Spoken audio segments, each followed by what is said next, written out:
धन के थाली मामन के बाती,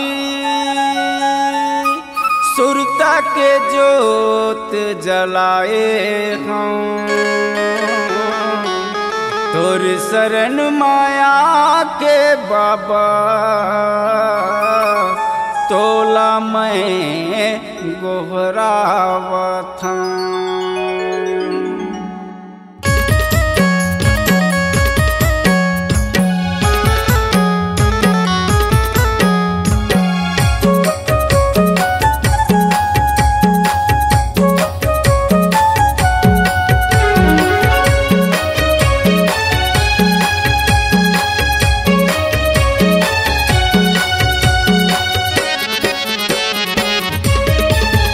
सत्य ज्योति खजल गे, उहक माटी खतर गे। सत्य ज्योति खजल गे, उहक माटी खतर गे। कैसे डारे जादू को कै बनाए अमरदास बाबा, अगर नदी के कुछ मटा कै बनाए अमरदास गुरु, अगर नदी के कुछ मटा सत्य ज्योति खजल गे, उहक माटी खतर गे। सत्य ज्योति खजल गे, उहक माटी खतर गे। कैसे डारे जादू को कै बनाए अमरदास बाबा, अगर नदी के बीच मटा कै बनाए अमरदास गुरु, अगर नदी के बीच मटा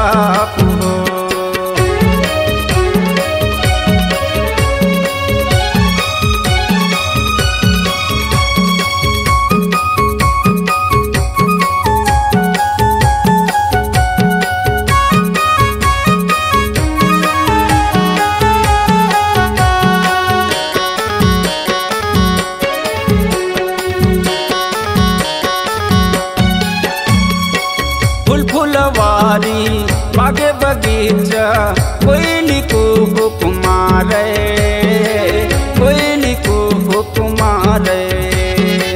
आदर नदी के निर्मल पानी, तोरे चरण ला पखारे, तोरे चरण ला पखारे।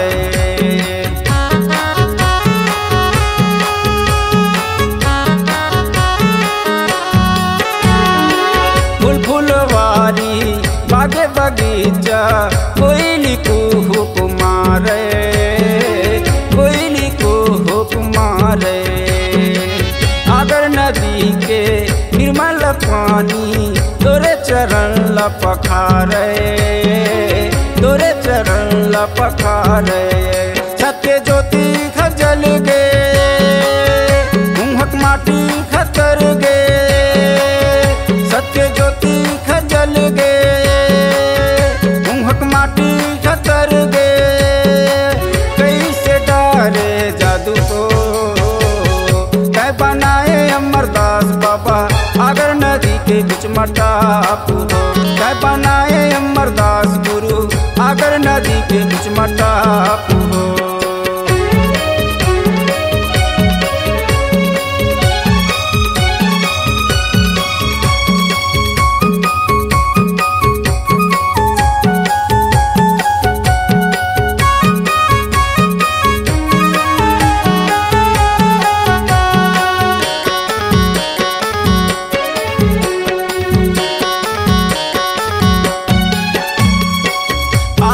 बाबा।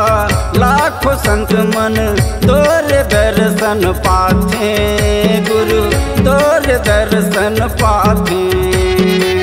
खाली हाथे आथे बाबा, भर के झोली जाथे गुरु, भर के झोली जाथे।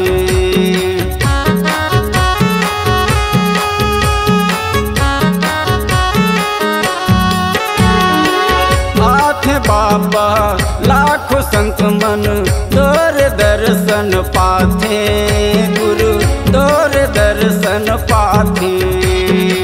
खाली हाथे आथे गुरु, भर के झोली जाथे बाबा, भर भर के झोली जाती सत्य ज्योति खजल गे मुहक माटी खतर गे सत्य ज्योति खजल गे मुहक माटी खतर गे कैसे डारे जादू को कै बनाए अमरदास बाबा अगर नदी के बीच मटापू कै बनाए अमरदास गुरु अगर नदी के बीच मटापू अगर नदी के बीच मटापू अगर नदी के बीच मटापू अगर नदी के बीच मटापू